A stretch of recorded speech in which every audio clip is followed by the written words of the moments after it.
अस्सलाम वालेकुम गाइस, आज हम आपको बताएंगे कि आप अपने विंडो 10 पे PostgreSQL डेटाबेस कैसे इंस्टॉल करें। फर्स्ट ऑफ ऑल हमें अपने पसंदीदा क्रोम पे जाना है और वहाँ पर सर्च करेंगे postgreSQL.org/download/windows। ठीक है, इधर हम आ जाएंगे, डाउनलोड पे क्लिक करेंगे। तो डाउनलोड पे क्लिक करने के बाद हमारे पास ये वाला पेज ओपन हो जाएगा। यहाँ से हम क्लिक करेंगे डाउनलोड का इंस्टॉलर। ठीक है, डाउनलोड इंस्टॉलर के बाद अपनी विंडो पे जो कंपैटिबल सॉफ्टवेयर होगा उधर उस पर हम क्लिक करेंगे। जो कि हमारे पास विंडोज़ की चाहिए तो वो 86-64 पे पर हम चूज़ करेंगे, इसको हम डाउनलोड कर देंगे। डाउनलोड करने के बाद क्योंकि मैं डाउनलोड नहीं करूँगा, मेरे पास पहले ही फाइल डाउनलोड है तो मैं उसको ओपन करूँगा। तो इसको ओपन करते हैं। इसको ओपन करने के बाद इसको इंस्टॉलेशन के स्टेप्स आ जाते हैं, वो मैं आपको बताऊंगा कि कैसे करने हैं। गैस पे क्लिक करेंगे।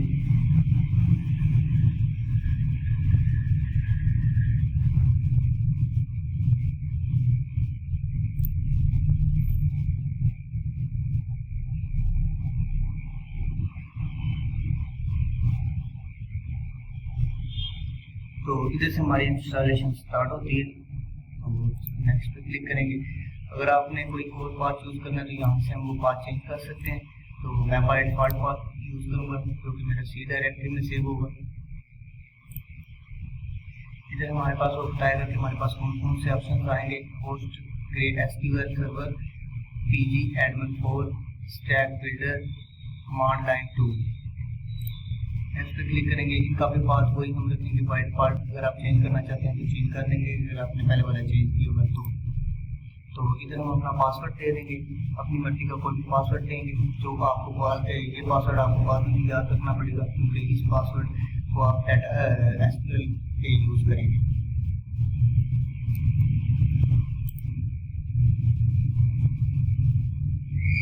यहाँ से हम पोर्ट नंबर सेलेक्ट करेंगे जो बाय डिफॉल्ट है, मैं वही यूज करूँगा।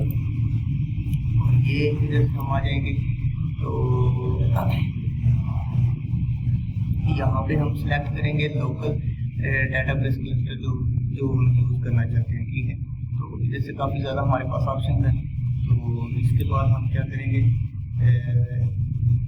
इधर से अपना कोई भी अगर आप सिलेक्ट करना चाहते हैं तो वो आप सिलेक्ट कर सकते हैं अपनी कंट्री के लिए, लेकिन जो है वो हम वो यूज़ करेंगे। मैं वो यूज़ करूँगा जो बाय डिफॉल्ट है। इसके बाद नेक्स्ट पे जाएंगे। नेक्स्ट को यहाँ से हमारी इंस्टॉलेशन स्टार्ट हो जाएगी। तो इंस्टॉलेशन पे थोड़ा सा टाइम लग सकता है।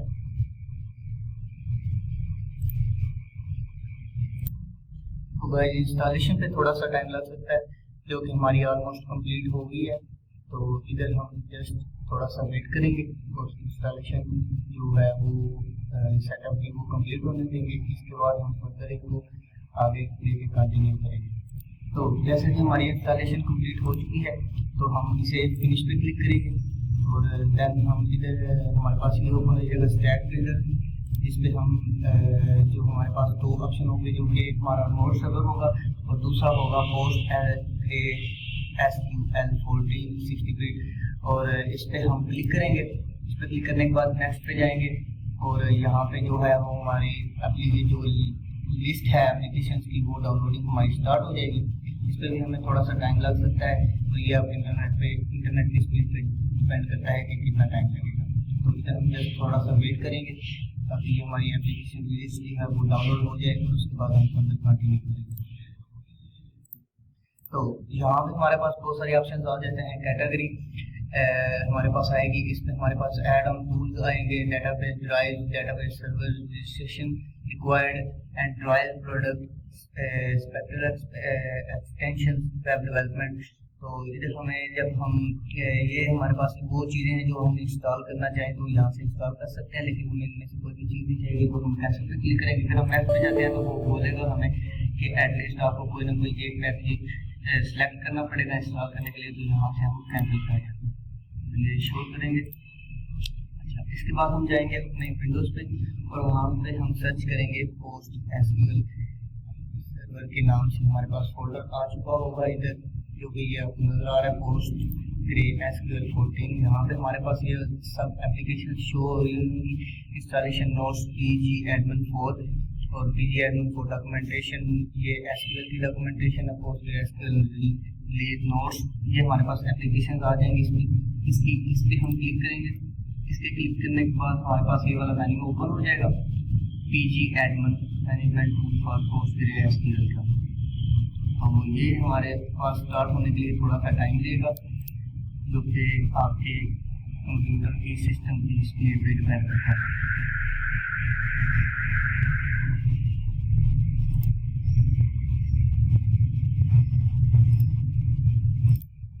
तो हमारे पास ये ओपन हो जाएगा। वो pgAdmin 4 ओपन करने के बाद तो हमें इधर अपना पासवर्ड देना होगा, जो कि हमने इंस्टॉलेशन के टाइम पे रखा होगा। जो मैं अपना पासवर्ड दूंगा तो मैं ओके करूँगा, तो हमारे पास ये ओपन हो जाएगा। ठीक है, इसके बाद हमारे पास ये लिस्ट आ जाएगी सर्वर की। सर्वर पे हम जब क्लिक करेंगे तो हमारे पास ये आ जाएगा PostgreSQL 14। इस पे जब हम क्लिक करेंगे तो आपको ये क्रॉस साइन नजर आ रहा होगा, जिससे ये पता चलता है कि हमारा SQL अभी नेट नहीं है सर्वर पे। तो इधर हम अपना वही पासवर्ड देंगे जो हमने इंस्टॉलेशन के टाइम पे रखा है। मैं इसको सेव पासवर्ड कर देता हूँ ताकि बाद में जरूरत ना पड़े देने पे। तो इधर हमारे पास शो हो जाएगा कि अब हम डेटाबेस से कनेक्टेड हैं। और यहाँ पे हमारी, इसको हम थोड़ा सा जूम कर लेते हैं ताकि हमें चीज़ें अच्छी तरीके से नजर आ जाए, हम देख सकें। यहाँ पे हमारे पास सारी चीज़ें नजर आ जाएंगी। डैशबोर्ड पे हमने क्लिक किया हुआ तो हमारे पास ये चीज़ें तमाम आपको नजर आ रही होंगी। इसके बाद हम क्लिक करेंगे अपने डेटाबेस पे। डेटाबेस पे क्लिक करने के बाद हमारे पास यहाँ पे काफ़ी चीज़ें नजर आ रही होंगी, कास्ट, कैटलॉग, इवेंट एक्सटेंशन, जो कि हमें चीज़ें लॉगिन और टेबल स्पेसिस हमारे पास नजर आ रही होंगी। तो कनेक्ट करने के बाद बेसिकली आपको अपना पासवर्ड पहले याद रखना चाहिए, क्योंकि बार बार आपका यही पासवर्ड यूज होगा। और हमारे पास हम सब कुछ देख सकते हैं डेटाबेस के रिलेटेड। तो जैसे हमारे पास ये चीज़ें डेटाबेस को ओपन करने के बाद हमारे पास ये वाली चीज़ें शो होंगी। यहाँ से हमें कैटलॉग, इवेंट्स और टेबल स्पेसिस जैसी चीज़ें नजर आ रही हैं। तो हम यहाँ पे स्कीमा पे जाएंगे। स्कीमा पे जाने के बाद हमारे पास ये चीज़ें शो हो जाएंगी, जो कि पब्लिक फोल्डर हमारे पास शो होगा। इसमें हमारे पास काफ़ी ज़्यादा चीज़ें हैं जो कि डेटाबेस की हैं, जैसे कि ये टेबल है। टेबल पे क्लिक करने के बाद हमारे पास यहाँ पे टेबल शो हो जाएंगे, जो कि अभी हमने क्रिएट नहीं की है। टेबल पे क्लिक करने के बाद इसके अलावा हमारे पास ये और चीज़ें आ जाती हैं प्रॉपर्टीज, जैसे कि SQL। तो अभी हमारे पास कोई भी SQL हम जनरेट नहीं कर सकते अपने कंप्यूटर टर्मिनल से। तो हमारे इसे एनेबल करने के लिए हमारे पास सिंपल स्टेप्स हैं जो कि हम करते हैं। तो हमें जस्ट जाना होगा कि हमने जहाँ पे इंस्टॉल किया है, इस PC पे क्लिक करने के बाद हमें C पे इंस्टॉल किया होगा, जो कि आपने कोई और प्लेस सेट की थी इंस्टॉलेशन के लिए। तो आप वहाँ पे जाएंगे। तो मैंने सी में की थी, तो मैं यहाँ पे प्रोग्राम फाइल्स में आऊँगा और यहाँ पे मैं वो फोल्डर अपना सर्च करूँगा जो कि नाम का जो कि ये है SQL। इसके बाद हम इसको ओपन करेंगे। इसको ओपन करने के बाद बिन फोल्डर में जाएंगे। बिन फोल्डर में हमारे पास शो होगा PSQL के नाम से एक फाइल जो कि ये है। तो इसको हम बेसिकली इस फाइल के पाथ को जब हम कॉपी करके पेस्ट करेंगे अपने सिस्टम में, तो हम एनेबल हो जाएंगे सिस्टम टर्मिनल से कमांड देने के लिए। तो उसके लिए हमें क्या करना होगा, जस्ट सिस्टम में जाना होगा। सिस्टम में जाने के लिए हमें जब ये हमारे पास सिस्टम ओपन हो जाएगा तो यहाँ पे हम क्लिक करेंगे एडवांस सिस्टम सेटिंग। तो आपको यहाँ पे शो हो रहा होगा इन्वायरमेंट वेरिएबल्स पे क्लिक करेंगे। उसके बाद हमें हमारे पास ये इन्वायरमेंट वेरिएबल्स का टैब ओपन हो जाएगा, जहाँ पे हमें सर्च करना होगा पाथ, क्योंकि ये मेरे पास शो हो रहा है। तो इधर हम एडिट पे डबल क्लिक करेंगे। तो एडिट पे क्लिक करेंगे। एडिट पे क्लिक करने के बाद हमारे पास आ जाएगा। तो यहाँ पे हम न्यू पाथ एडिट कर सकते हैं, ब्राउज कर सकते हैं और डिलीट कर सकते हैं। तो यहाँ पे एडिट करने के लिए मैं इधर आऊँगा, क्योंकि मेरा होगा प्रोग्राम फाइल में SQL का 14 फोल्डर में बिन के पास हमारे पास, जिसमें हमारे पास ये वाली फाइल पड़ी है, इसका हम पाथ कॉपी कर लेंगे। पाथ कॉपी करने के बाद हम यहाँ पे आएंगे, एडिट पे क्लिक करेंगे, न्यू पे क्लिक करेंगे। न्यू पे क्लिक करने के बाद हम अपना पाथ यहाँ पे देंगे और सेव कर देंगे। इसके बाद हम दोबारा इसी फोल्डर में आएंगे और यहाँ पे 14 पॉइंट वाले में आएंगे जब, तो इस बार हमें सिर्फ जस्ट लिंक वाला फोल्डर आपको यहाँ पे शो हो रहा होगा। लिंक वाले फोल्डर में हम जब एंटर होंगे तो हमें लिंक वाले फोल्डर का जस्ट पाथ चाहिए होगा, जिसमें हमारे पास काफ़ी ज़्यादा फाइल शो होगी होंगी आपको। इसका पाथ कॉपी करने के बाद दोबारा हम यहाँ पे आएंगे, न्यू पे क्लिक करेंगे, पाथ को पेस्ट करेंगे और ओके करेंगे, देन फिर अगेन ओके करेंगे एंड देन ओके। और अब हम आएंगे अपने सिस्टम में, तो यहाँ से हम सर्च कर सकते हैं कमांड लाइन। तो कमांड लाइन ओपन करने के लिए, तो कमांड लाइन ओपन करेंगे हम अपने पे राइट क्लिक करके, तो हम कमांड लाइन ओपन करेंगे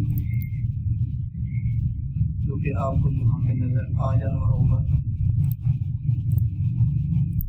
तो हम अपना कमांड यहाँ पे हम अपना कमांड लाइन ओपन कर लेंगे।